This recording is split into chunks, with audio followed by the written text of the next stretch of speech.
Yo, what's poppin', my Battlefield brothers and sisters? It's your boy Seb, back with another Battlefield 5 update. And today we're going to go through the February update that's got some pretty big gameplay changes and also quite a big improvement to the TTD netcode as well.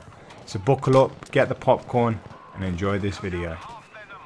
Right, let's kick it off. So to start with, I'll run through some of the gameplay changes and improvements that they're working on in terms of the vaulting system. I've also got a few videos which were posted up on Twitter to better reflect these changes for you to look at. So first things first is the spawn beacons. Now these little bastards were unbelievably picky about where they wanted to be placed. Ooh, not there, it's not quite right. Ooh, not there, it's too lumpy.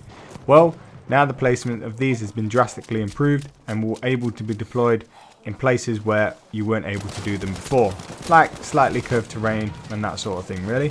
But here's a video of the improvement to better reflect what I'm on about.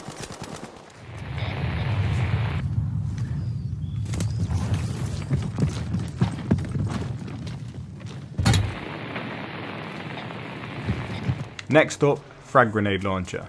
Now this is getting a nerf. So this bad boy was a literal blow your load and bye bye bad guy as soon as it hit its intended destination. Well now, once the grenade is launched, it will now bounce if it hits the ground, and if you aim it directly at the enemy you're intending to kill, it will now bounce off of them and ricochet in a different direction. So make sure you know where your enemy is going to be, or make sure you know where your enemies are and plan your shots accordingly. But as I'm such a great guy, I also have a video to show what I mean.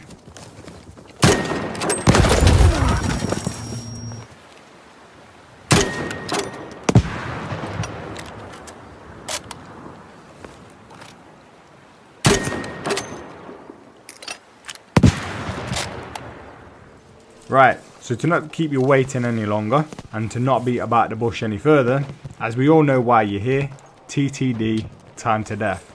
This is having a significant and welcomed improvement.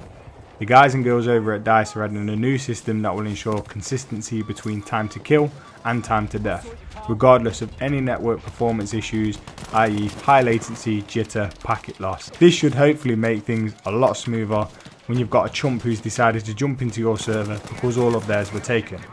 So my brothers and sisters in America, you don't have to put up with bullshit problems when my British punk ass decides to join your server because all the Brits are kicking it up, sipping tea and having crumpets. Nah, if you want to know how they've done this, it's by increasing the amount of damage updates that can happen in a single packet. So for those of you who aren't technically minded and may not quite understand the meaning of this, here's a bit of a breakdown. A packet is a bit like a letter. You could write 2 letters but only one page fits in one envelope, so you have to send 2 envelopes containing the same information. One letter may get to its destination but the other may not, leading in a broken communication. So next time you increase your envelope size and include both letters so that the receiving end gets all the information. That's pretty much how packets work, and DICE has increased its envelope size so that the correct damage output is being received and sent. Thanks for tuning in to Network 101 with Sev. Please stick around because I need the watch time. Anyway, another good improvement to the TTD balancing is this particular part in the patch notes, which states that they resolved an issue when players would still take bullet damage from players that were recently killed, especially if that player had a higher latency or ping, whichever way you want to phrase it. But now, when the player is confirmed killed on the server, the damage from that player will now be rejected. However, this change does not affect grenades, rockets or any other projectile. Another great and welcomed fix is to the ammo and health crates. Currently as it stands, when deploying these in the battlefield during your hour of need, these little buggers have a tendency to be like, nah mate, I'm not deploying here, and boop, straight through the map they fall, right into Narnia. Well, you've guessed it, they've fixed that too. See, these little beauties should deploy right where you intend them to, and you shouldn't have that all-out induced rage moments when you're trying to restock you and your teammates. Unless that's just me. In terms of vaulting, after the previous patch, this did improve quite significantly, but the ladies and gents who work on Battlefield decided that things could still be improved that little bit further, which is rightly so, as there were instances where the vaulting system still wasn't quite that perfect. So this will be improved more in the next patch, which should hopefully make life a lot easier for us when we're out there in the field trying to save our sorry asses from being riddled with bullets.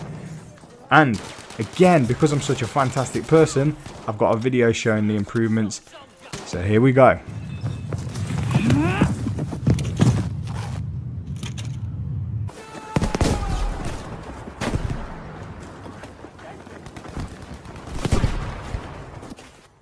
Ё-моё, ну что за сугробы такие?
And that's pretty much it, to be honest.